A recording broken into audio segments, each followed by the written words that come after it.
Saya punya seorang kenalan di salah satu kabupaten di Riau ini, Riau Daratan, di Kabupaten Kampar, seorang pebisnis handal. Punya ini, punya itu, punya ini, punya itu. Dan tidak ada orang di Kabupaten Kampar itu pebisnis kalau tidak kenal dia. Kalau disebut namanya, semua pebisnis pasti tahu siapa dia.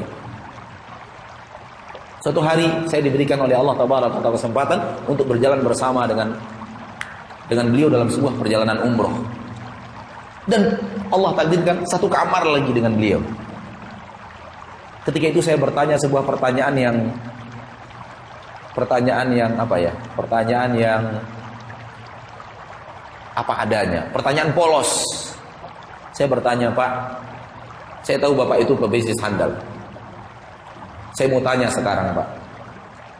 Maafkan pertanyaan saya. Saya mau bertanya, apa rahasia kunci kesuksesan bisnis Bapak? Biasanya rahasia-rahasia itu kan nggak mau orang tunjukkan, Pak. Rahasia bumbu dapur, gitu kan. Rahasia ini dan orang nggak mau tunjukkan. Itu yang saya tanya. Makanya saya katakan pertanyaan konyol, polos.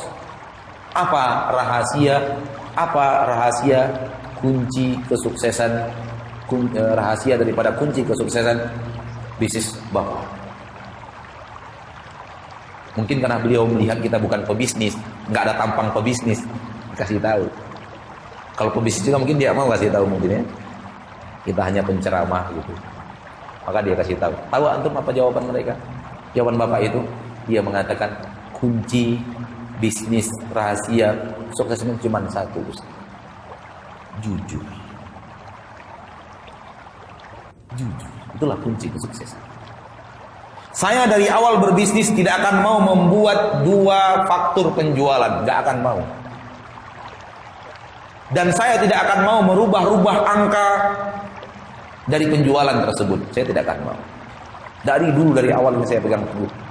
Kalau Anda beli dari saya 100.000, saya tulis 100.000. Tidak akan saya naikkan angkanya berapapun mereka meminta.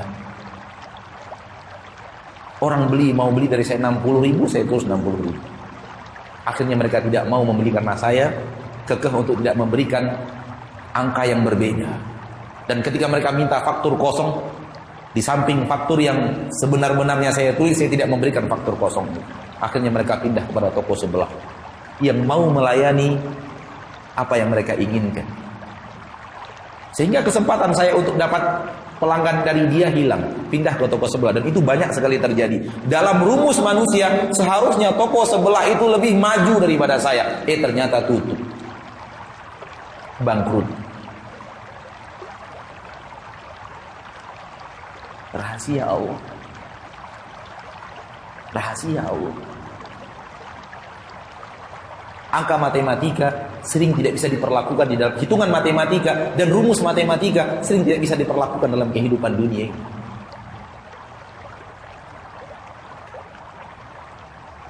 Allah yang mengatur segala-galanya. Seharusnya dia maju.